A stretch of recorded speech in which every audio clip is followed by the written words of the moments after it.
Rai Verabotai, Mishpaha Yekara, l'actualité nous impose, avant de parler de la paracha de Tetzavé, qui est très importante naturellement, d'évoquer une des fêtes les plus grandes et les plus belles que notre calendrier connaît, Nachon, à tel point que nos Hachamim auraient dit que dans les temps futurs, éventuellement, on pourrait abolir toutes les fêtes, y compris Pessah, Kippour, Sukkot, etc., Shavuot, mais on maintiendra quoi?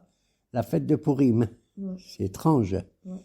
Tant mieux, d'une certaine manière, je dis tant mieux que la fête de Purim nous a fait sortir d'un massacre antisémite incroyable, d'un génocide qui rappelle malheureusement dans nos mémoires une Shoah cosmique. La fête de Purim met l'accent naturellement sur la destruction que nous devons faire de l'ennemi le plus terrible du monde contre nous. Il s'agit on l'appelle Amalek, Nachon, à tel point que dès qu'on est sorti d'Égypte, on leur a rien fait, on ne sait même pas d'où vient ce peuple de Amalek qui nous a attaqués. Vayabo Amalek, Nachon, Vayilahem Israël Birfidim. C'était quelques jours avant qu'on reçoive la Torah dans le désert du Sinaï, n'est-ce pas?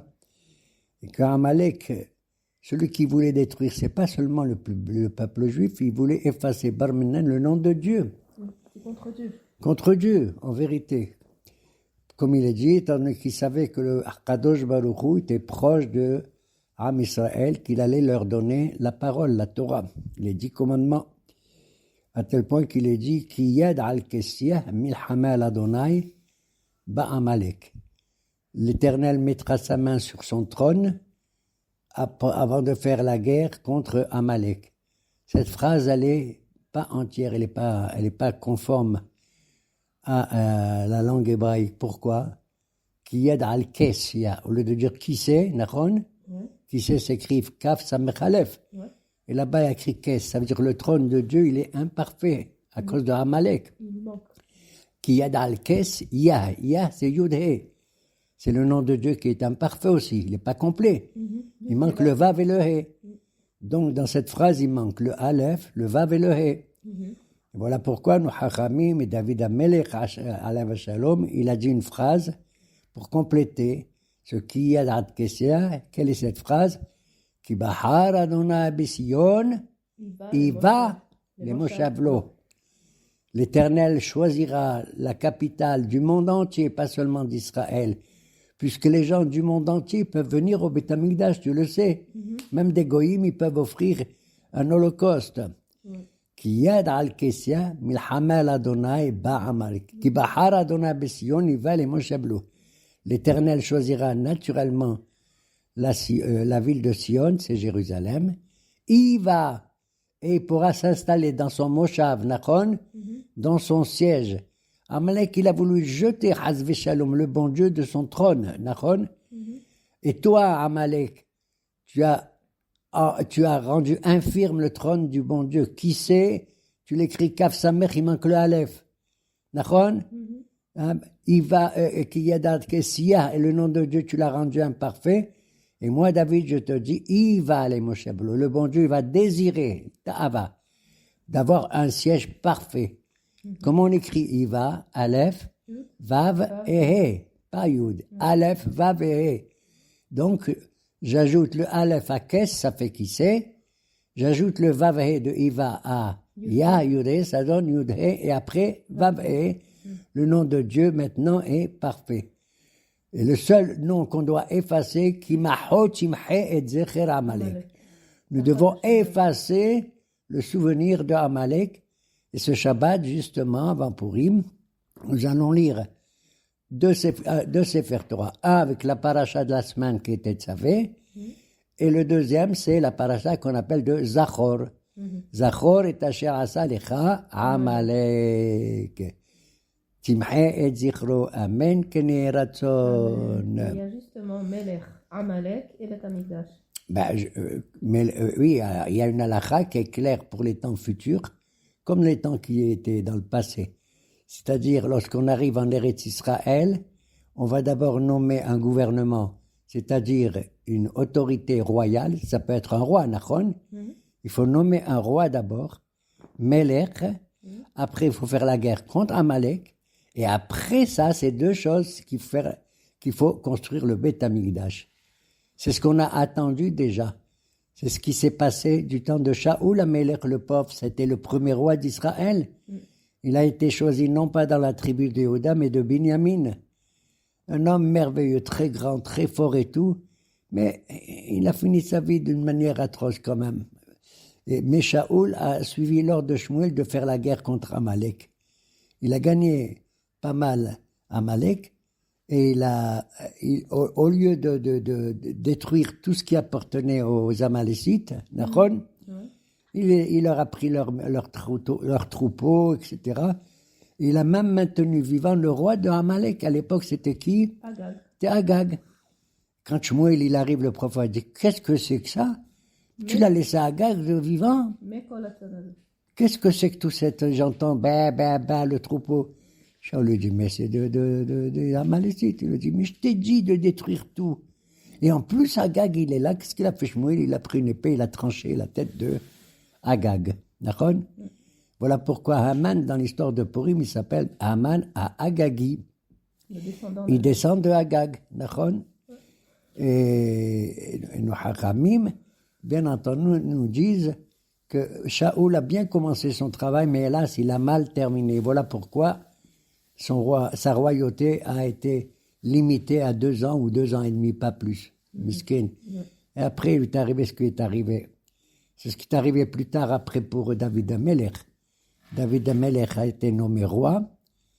Il n'a pas pu construire le temple pour des raisons qu'Hachem lui a dit, c'est pas toi, c'est ton fils Shlomo qui le construira parce que toi, tu as fait trop de la guerre et tu as les mains pleines de sang avec la guerre. Bah, c'est Shlomo. Donc, on commence par la mitzvah du roi, le roi. Après, il y a la guerre contre Amalek, que David, il a fait aussi, hein. Et après, Shlomo, il a construit le Beth Amikdash. D'ailleurs, Shlomo, il a construit le temple avant de construire son palais royal. Tu as vu? Ce qui est merveilleux. Le monde dit, quoi? Tu construis ma maison avant de construire... Comme il est dit dans la Torah, les shichinot idreshu bat Hasham. On doit rechercher la résidence du bon Dieu et après construire sa propre maison. Encore, qui c'est Amalek d'ailleurs, tu sais? Quel est l'homme qui portait le nom de Amalek? Le fils de Esav. C'est pas le fils, le petit-fils.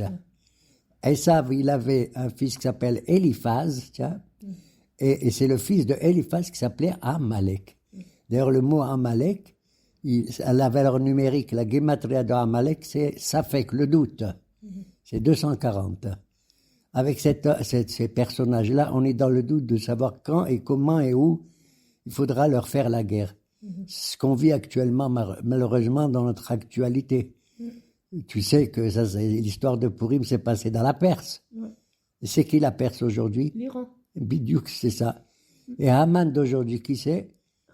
Leur chef qui porte le même nom. Khomeini. Exactement. Hamani. Parce qu'ils ne prononcent pas mal le Hey, Haman. Khomeini. Exactement.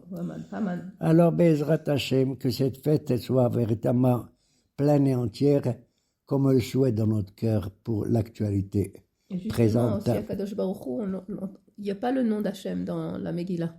Ah ben justement, dans tous les livres de la Torah, il y a le nom du bon Dieu. C'est Dieu qui intervient, Nachon, avec les prophètes, avec Moshe et tout. Tous les livres de la Bible, il y a le nom de Dieu. Et là, il n'y a pas le nom de Dieu. Nachon, c'est les hommes et les femmes qui interviennent. Le roi Assuérus, etc., etc. Et c'est une des raisons pour laquelle, d'ailleurs, Dieu intervient de manière déguisée, derrière un masque, de manière mystérieuse. D'ailleurs, c'est une blague qu'on fait quand Aman il est tombé du ciel, il a dit Esther. Il a dit c'est un mystère. Esther s'appelle Miss Esther. Et donc, qu'est-ce que je voulais dire là-dessus? Le nom de Dieu ne figure pas. Mais à chaque fois qu'il y a écrit Amelech Ahashverosh, il s'agit d'Assuérus, il était russe aussi, d'accord? Mais à chaque fois qu'il y a écrit dans la Megillah Amelech tout court, il s'agit de Akadosh Baruch Hu de manière déguisée. Caché. Mais je vais te dire en vérité, le nom de Dieu y figure. Tu veux que je te fasse le secret? Quand Esther, elle invite, elle dit la chose suivante. Je vous invite à mon festin. Et là-bas, la Megillah dit Yavo Ameler Vehaman Hayom. Les initiales de ces 4 mots, c'est quoi? Yavo, c'est Yud. Ameler Hey, Vehaman Vav, Hayom. Hey. Yud Ke Vav Ke. D'accord? Le nom de Dieu. On voit ici qu'il y a le nom de Dieu qui est présent, mais de manière cachée. Comme je l'ai dit, c'est la raison pour laquelle les enfants ils jouent avec des masques. D'ailleurs, le mot masecha en hébreu a donné le mot masque en hébreu, en français aussi. Ouais, D'accord? ouais. Et la Megillah, il faut la lire d'une Megillah comme un Sefer Torah. Ce qui est merveilleux, contrairement à tous les autres livres de la Bible, Ouais. quand on lit la Megillah, il faut qu'elle soit écrite mamash sur un parchemin, pratiquement comme un Sefer Torah. Elle a la valeur d'un Sefer Torah. Mamash, il faut tirer des lignes, etc., et écrire avec précision, et la lire intégralement. Dans la Gemara, il y a des rabbins il y a une mahlouquette, il y en a qui disent, ouais, non, mais la Megillah, tu commences par lire Ish Yehudi, c'est sympathique. Et il y avait un juif qui s'appelait Mordechai. Un autre l'a dit, non, il faut commencer de parler de Haman. Finalement, un autre l'a dit, pas du tout, il faut lire toute la Megillah depuis le début. Il faut pas louper un seul mot, il ne faut pas s'endormir ni rien du tout pour lire la Megillah. D'accord? D'ailleurs, le mot Megillat Esther, ça veut dire la révélation de ce qui est caché. Esther, ça veut dire un astre qui est caché, d'accord? Qui est camouflé, d'accord? Ouais. Et alors, il faut commencer dès le début. Vaïhi, bimé, ahashverosh, vaïhi. Et à chaque fois qu'il y a écrit vaïhi, c'est toujours, ça annonce des choses pas sympathiques. Vaï. Vaïhi. Ouais. Mais c'est aussi, je l'ai toujours expliqué, parce que le vav, yehi, c'est le futur. Le vav, il transforme le futur en passé. Vaïhi, il y avait. D'accord?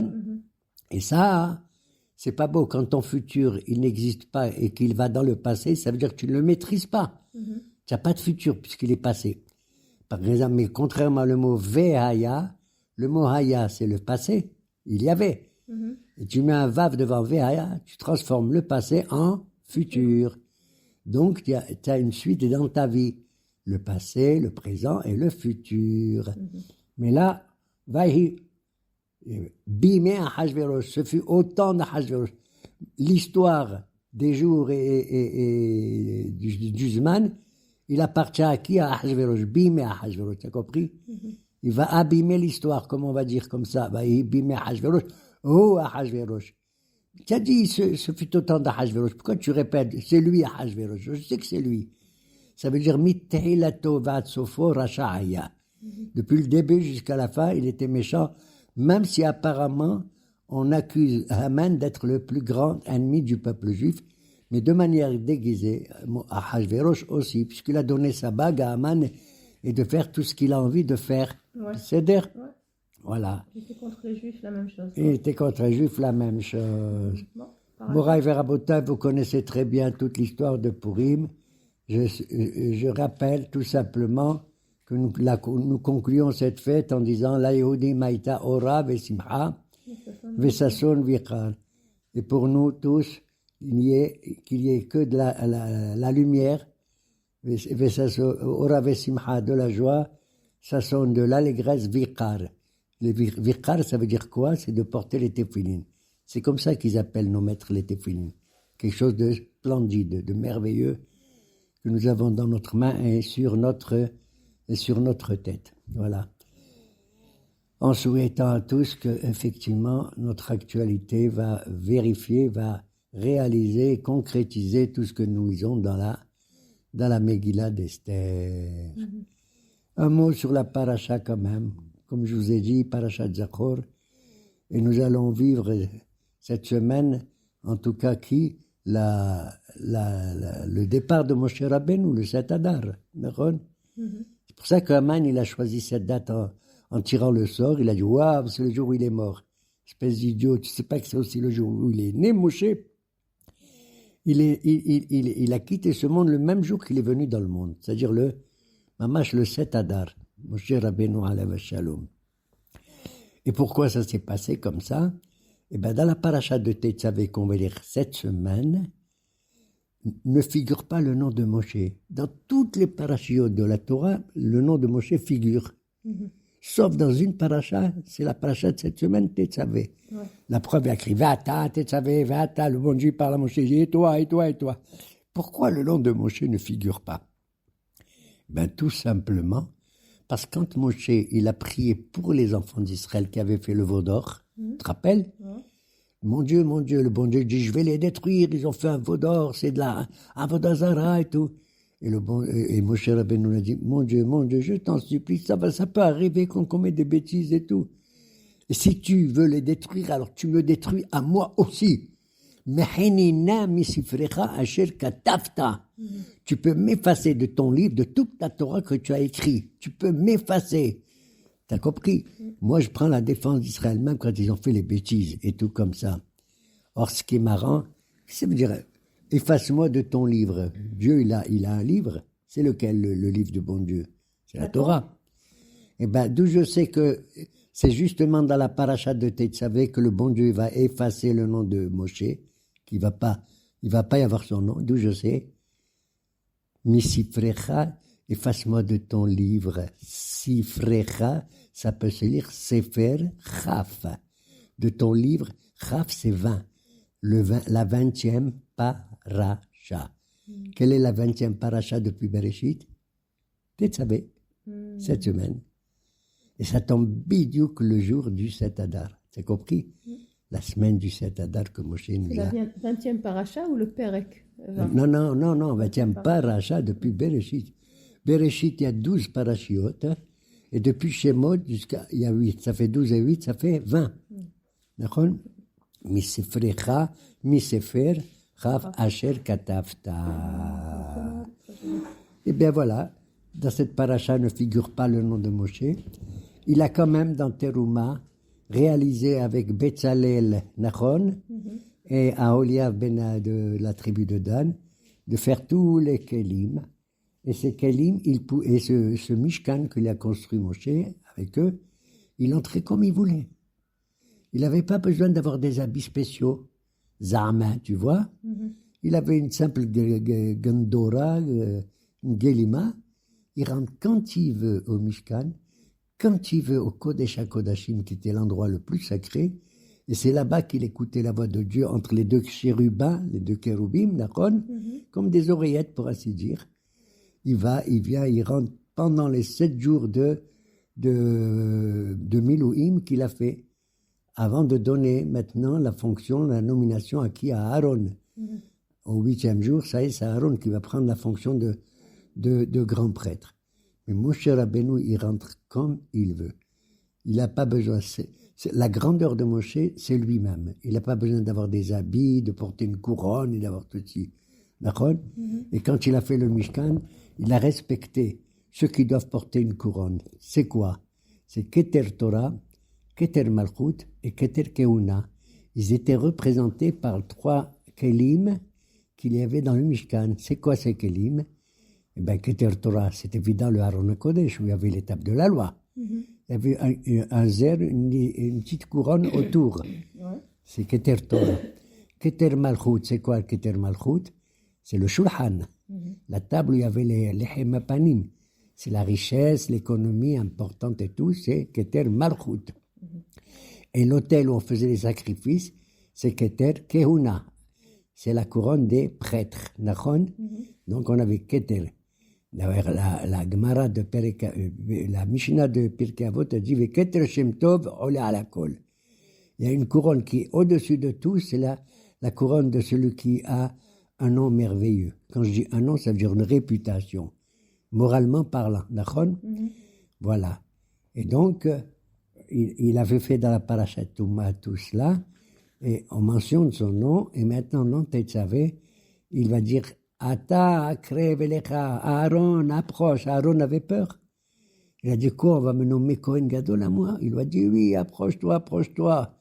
Moi, mon frère Aaron, tu sais une chose, moi j'ai fait le Mishkan et tout, je rentre comme je veux, parce que moi j'ai une idée par rapport aux lois divines.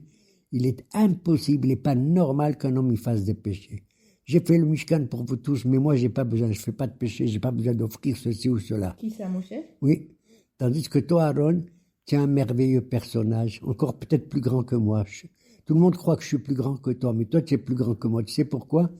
Parce que toi, Aaron, tu es très coulant. Tu sais très bien, un juif, il peut faire des péchés. Ça peut arriver, d'accord? Moralement parlant, qu'on tombe. Et toi, Aaron, tu lui dis, mon fils, approche-toi, comment ça se fait?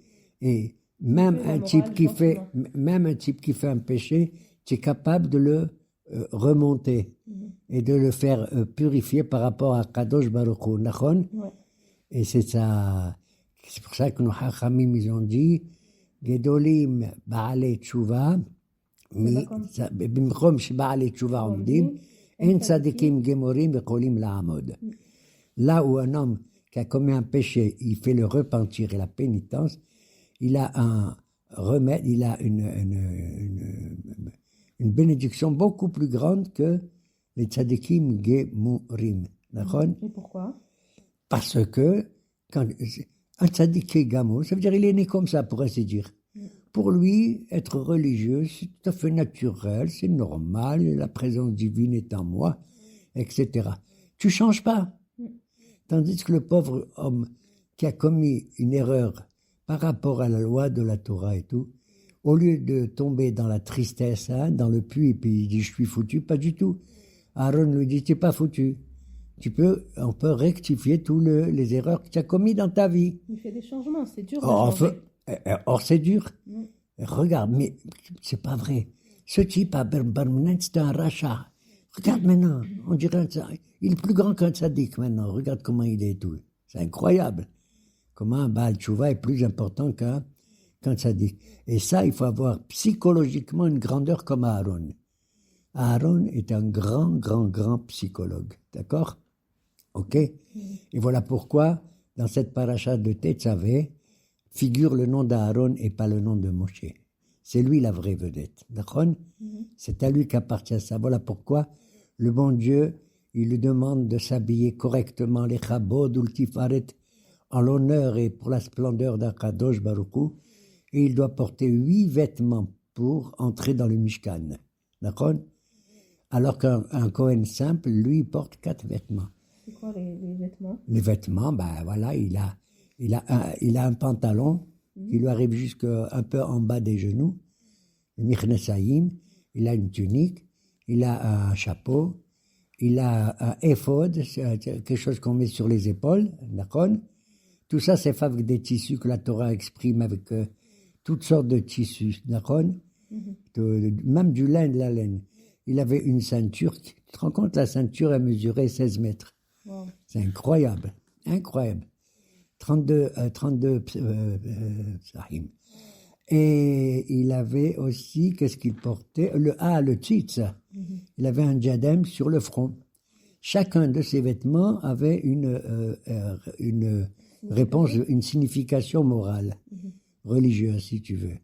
La tunique, elle avait 72, elle avait en bas, la tunique, elle avait des cloches et des cymbales. Il y avait en tout 72. C'est le nom de Dieu le plus grand, 72. D'accord? La tunique rappelle qu'il faut lutter contre le crime.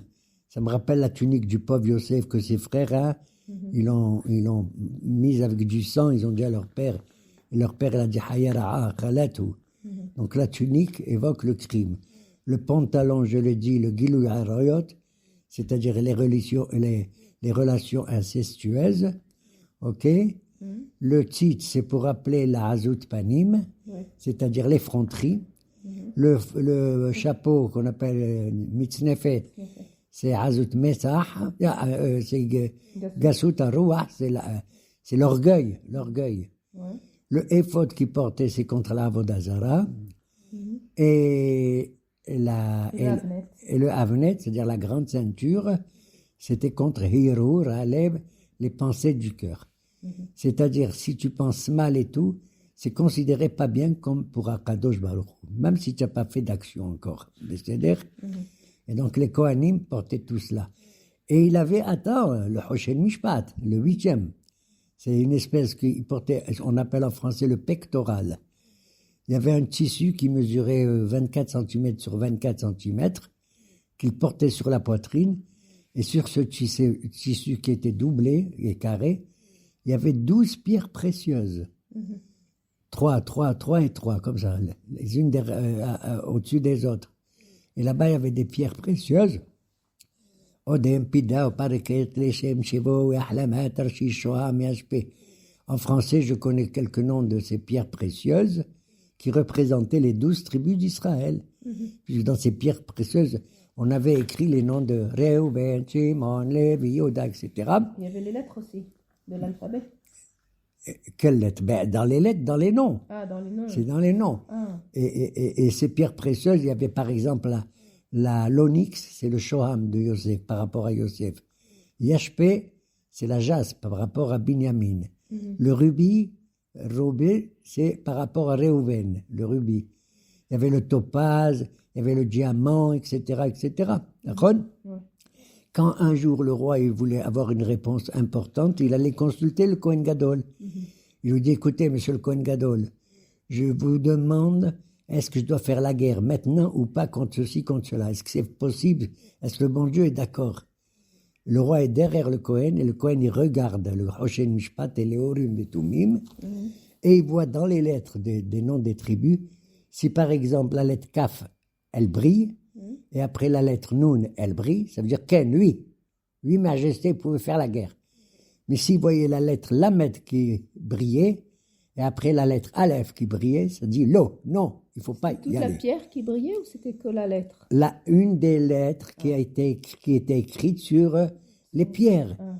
Il y avait 12 pierres par rapport aux 12 tribus d'Israël. D'accord. Et dans chacune de ces pierres, il y avait les noms des tribus, Réhouben, Shimon, Lévi, Yehuda, etc. Vous les a dit. Il y a même écrit le nom d'Abraham, Yitzhak, Yaakov et Shifteya. En tout, il y avait 72 lettres par rapport au nom de Dieu le plus perfectionné, d'accord? Le plus rempli comme ça. Voilà, c'est ce qu'il consultait. Et il portait sur le front ce qu'on appelle un tzitz, une espèce de diadème, d'accord? Sur lequel était écrit Kodesh Lachem, consacré au bon Dieu, d'accord? Chacun de ces vêtements expiait un péché comme on l'avait signalé au début, d'accord? Ouais. De notre cours. Qu'est-ce que c'est cette histoire de Kina? Par rapport à quoi c'est? Ben, la kina, c'est la jalousie. La jalousie. C'est-à-dire, la jalousie entraîne beaucoup d'erreurs qu'on commet ben adam la havero, hein, dans nos relations avec notre prochain. D'ailleurs, pour faire un jeu de mots, pour conclure, je te dirais, comment tu écris le mot kina? Kouf, nun, aleph et he. D'accord? Eh bien, ça évoque 4 personnages qui avaient la haine comme ça, et ça, c'était pas beau. Kouf, c'est qui? Korah. Vous savez, il était jaloux de Moshe. On verra ça dans la paracha de Korah. Hein? Nun, c'est qui? Nahash, le serpent. C'est lui qui a dit à Adam et Hava, ouais, le bon Dieu, ok? Aleph de Khin'a, c'est qui? Ophé, c'est-à-dire pas le boulanger, un des rêveurs de Sarah Ophim du temps de Yosef. Et c'est Haman. D'accord? Khin'a. Alors je te dis, pourquoi ces 4 ils ont été choisis? Tout simplement parce qu'ils ont commencé, quand ils ont ouvert la bouche, tu sais par quel mot ils ont commencé? Af. Af, ça veut dire même ceci. Et le mot af, ça veut dire aussi la colère. Quand tu parles, il ne faut pas commencer avec la colère. Même si tu as dit quelque chose, af, ani, behayai, af, ani, af, moi aussi. Dis gam, ne dis pas af. Même dis 2 fois gam, même si tu es mégam game, tant mieux. Je préfère que tu sois mégam game que plutôt de parler avec la colère et avec cette volonté de ridiculiser l'autre en croyant que tu es plus fort que lui. Voilà. Est-ce que tu as donné Machatzit à Shekel? Ben, on va le donner. Il ne faut pas donner le Mahatzit à Shekel. M'excuse. Quand tu le donnes, tu ne dois pas dire ça. Tu dois dire Zecher les Mahatzit à Shekel. Parce que si tu dis Mahatzita Shekel, c'est comme si tu promets de donner ça au temple. Or, le temple n'existe pas. Et si tu dis Mahatzita Shekel, tu es obligé de donner ce Mahatzita Shekel à personne. Tu le réserves pour le temple. Hatzia qui va être construit, Be'ezrat Hashem, jusqu'à ce qu'il va être construit. Et on va faire comme s'il est construit. Moi, je te dis la vérité. Kadosh Baruch Hu, il a promis, d'après certains haramim, que le troisième temple, puisque les deux premiers ont été détruits, le troisième temple, il va descendre directement du ciel. Et il sera construit par lui. Eh bien, on aura le plaisir d'y rentrer et de célébrer comme il convient la présence divine, comme il est dit, les Shichnot Idreshu Uvat Hashama. Tu chercheras sa résidence pour aller là-bas. Elle est l'origine de toutes tes espérances. Amen. Qu'il y ait la zone. Amen.